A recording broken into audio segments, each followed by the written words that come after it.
काल रात्री स्वारगेट बस टर्मिनलचे रेप प्रकरणी जे आरोपी होता त्यांना त्यांचे गावात गुनाट गावात पोलीस पथकाने ताब्यात घेतले होते। त्या ऑपरेशन मागचे 3 दिवसापासून तिथे चालू होता। त्यामध्ये क्राइम ब्रांचचे वेगवेगळे पथक, स्वारगेट पोलीस स्टेशन आणि झोन 2 चे वेगवेगळे पथक, आमचे हेडक्वार्टरचे राईट कंट्रोल प्लेटून आणि रिक्रूट्स असे मिळून अंदाजन 500 पोलीस अधिकारी कर्मचारी या ऑपरेशनमध्ये मागचे 3 दिवसापासून होते आणि यामध्ये विशेष करून गुनात गावाचे स्थानिक नागरिक अंदाजन 400 ते 500 लोकांचे भरपूर सहकार्य या ऑपरेशनमध्ये आम्हाला भेटला।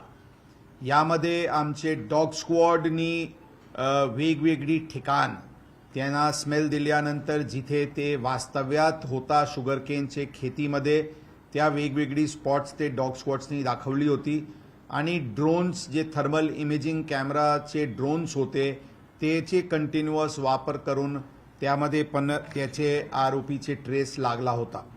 या सर्व प्रयत्नानंतर काल 1:10 सुमारास आरोपीला ताब्यात घेण्यात आलेले आहे। आरोपीला अटकची प्रक्रिया सकाळी इथे पूर्ण केल्यानंतर अटक करण्यात आलेली आहे आणि आज त्यांना कोर्टात प्रोड्यूस करून त्यांचे PCR बद्दलचे इतर फॉर्मॅलिटीज करण्यात येईल। तपास साठी एक विशेष पथक तयार करण्यात आलेली आहे आणि सर्व दिशेनी पुरावा गोळा करण्याचे दृष्टिकोनातून प्रयत्न सुरू आहे आणि एक वॉटर टाईट केस तयार करून यामध्ये स्पेशल काउन्सिलची नियुक्ती होणार आहे आणि फास्ट ट्रॅकमध्ये या केसला आम्ही पुढे घेऊन जाऊन आरोपीला सजा होतील यासाठी सर्व उपाययोजना करण्यात येत आहे। याचे व्यतिरिक्त महिलांचे सुरक्षाचे विषयी काल परवामध्ये परत एक विस्तृत आढावा शहराचे घेण्यात आलेली आहे। निर्जन स्थली असतील, ST स्टँड्स असतील, रेल्वे स्टेशनचे बाहेरचे परिसर असतील, डार्क स्पॉट्स असतील, हॉटस्पॉट्स असतील, टेकडीचे स्पॉट्स असतील, त्याचे पूर्ण परत एकदा सेफ्टी ऑडिट परवापासून सुरू आहे आणि ते भरपूर ठिकाणीचे अशी ऑडिट्स झालेली पण आहे। महानगरपालिका व इतर संबंधित विभागासोबत मिळून परत एकदा जे डार्क स्पॉट्स आहेत तिथे स्ट्रीट लाईट्सची संख्या वाढवण्यासाठी पण उपाययोजना करण्यात येत आहे आणि जे आमचे COP24 चे पेट्रोलिंग मार्शल्स आहेत त्यांच्यासाठी अशा निर्जन स्थलीचे फ्रेश रीत्याने QR कोड मॅपिंग करण्यात येऊन हे करण्यात महिला सुरक्षाविषयी हे आणखी जास्ती सेक्युर्ड आणि सेफ नेट तयार करण्याची प्रयत्न करण्यात येत आहे। आरोपी अटक करण्यामध्ये उशिरा नक्कीच झाली, म्हणजे 3 दिवस झाली। खरं या तपासमध्ये प्रथम दिवशी फिर्याद आल्याचे 1.5 ते 2 तासाचे आत वेगवेगळे टीम्स लागून त्यामध्ये अंदाजन 23 CCTV कॅमेराज जे ST स्टँडचे आतील भागात आहे आणि 48 जे CCTV कॅमेराज बाहेर पुणे सिटी सर्व्हेलन्स प्रोजेक्टची असतील किंवा स्थानिक लोकल असतील त्याचे अवलोकन करून 1.5 ते 2 तासाचे आत आरोपीचे नाव निष्पन्न करण्यात आला होता। आरोपी बद्दलचे तकनिकी पुरावा की तेच आरोपी आहे ते करण्यात आला होता आणि त्यामध्ये आमचे पथक गावात जिथे ते आहे तिथे अंदाजन 2चे सुमारास त्या दिवशी पोहोचले होते, परंतु पूर्ण प्रयत्नांनी त्यावेळी आरोपी भेटला नव्हता। काल शेवटी आरोपी भेटलेले आहे। यामध्ये गावाचे नागरिकांचे आम्ही आमचेतर्फे आणि पुणे शहर पोलीस दलातर्फे त्यांचे धन्यवाद देतो, त्यांचे आम्ही आभारी आहोत आणि खरा आम्ही स्वतः त्या गावात भेट देऊन त्यांचे नागरिकांचे सत्कार आम्ही करणार आहे आणि तिथे जे लोकांनी मदत केले त्याचे आम्ही विशेष अभिनंदन स्वतः जाऊन त्या गावात आम्ही करणार आहे। पोलीस दलांकडून शहराला सुरक्षा, कायदा सुव्यवस्था व गुन्हेगारीवर नियंत्रण करण्यासाठी पूर्ण प्रयत्न करण्यात येत आहे। हे अत्यंत दुर्दैवी घटना नक्कीच घडलेली आहे। त्यांचे आरोपीला कडक ते कडक शिक्षा होईल यासाठी पोलीस दल पूर्णपणे प्रयत्नशील राहतील.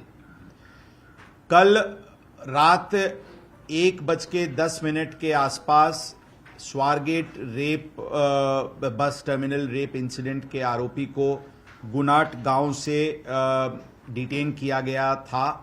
इसमें crime branch, zone 2, Swargate police station, recruits, RCPs ऐसे अलग अलग पथक करीब 500 अधिकारी और कर्मचारी इस ऑपरेशन में पिछले 3 दिन से थे. कल इसमें गांव के जो गुनाट गांव के करीब 400 से 500 नागरिकों का इसमें बहुत सहकार्य मिला. हमें इंफॉर्मेशन बहुत जल्दी आती थी. हमारे लोगों को पूरी सोई सुविधा, उनके लोग मोटरसाइकिल्स पे खुद जो खेती की एरिया थी, जो शुगर केन की फील्ड्स थी, उसमें उन लोगों ने खुद से जाकर के बहुत ही अच्छा मेहनत और हमें मदद किया. हमारी डॉग स्क्वाड ने अलग अलग जगह की लीड्स दी, जिस लीड्स के आधार पे हमें काफ़ी पॉजिटिव उसकी रिजल्ट मिली. ड्रोन कैमराज, जिसमें थर्मल इमेजिंग युक्त कैमराज थे, वैसे ड्रोन कैमराज का यूज़ किया गया था और उसकी भी काफ़ी फ़ायदा इसमें हुई थी. हमें देरी ज़रूर हुई, लेकिन कल फाइनली आरोपी को अरेस्ट किया गया है. मेडिकल फॉर्मेलिटीज़ कंप्लीट करने के बाद आज सुबह उसको अरेस्ट किया गया है, कोर्ट में प्रोड्यूस किया जाएगा और एक वाटर टाइट केस इन्वेस्टिगेशन, एक स्ट्रांग इन्वेस्टिगेशन और वाटर टाइट केस बनाने की दृष्टि से हम लोग पूरी तरीके से प्रयत्नशील हैं. इसमें स्पेशल काउंसिल की नियुक्ति की जाएगी और एक फास्ट ट्रैक तरीके से इस मैटर को हम आगे ले जाएंगे और जल्दी से जल्दी आरोपी को सजा मिले, इसके लिए हम पूरी तरीके से प्रयत्नशील रहेंगे. शहर में महिला सुरक्षा की डिटेल ऑडिट पिछले 3 दिनों में की गई है. जो भी वल्नरेबल स्पॉट्स हैं, हॉटस्पॉट्स हैं, निर्जन स्थल्स हैं, डार्क एरियाज है, टेकड़ीज हैं, इस प्रकार की पूरी एरियाज की सेफ्टी ऑडिट की गई है और कुछ नए सिरे से इसमें उपाय योजना की जा रही है. पेट्रोलिंग, इस प्रकार के स्पॉट्स को ध्यान में रखते हुए patrolling, QR code based intensive patrolling की भी योजना वापस एक रीजुविनेशन के साथ एक रीस्ट्रेंथन करने की दृष्टि से की जा रही है और हमें विश्वास है कि हम इस प्रकार की घटना को आगे जरूर प्रिवेंट करने में हमें यश मिलेगा. पुणे शहर पुलिस दल कायदा और सुव्यवस्था मेंटेन बनाए रखने के लिए crime control, crime prevention, crime detection, इसके लिए पूरे तरीके से कटिबद्ध है, प्रयत्नशील है और हमें जरूर यश मिलेगा.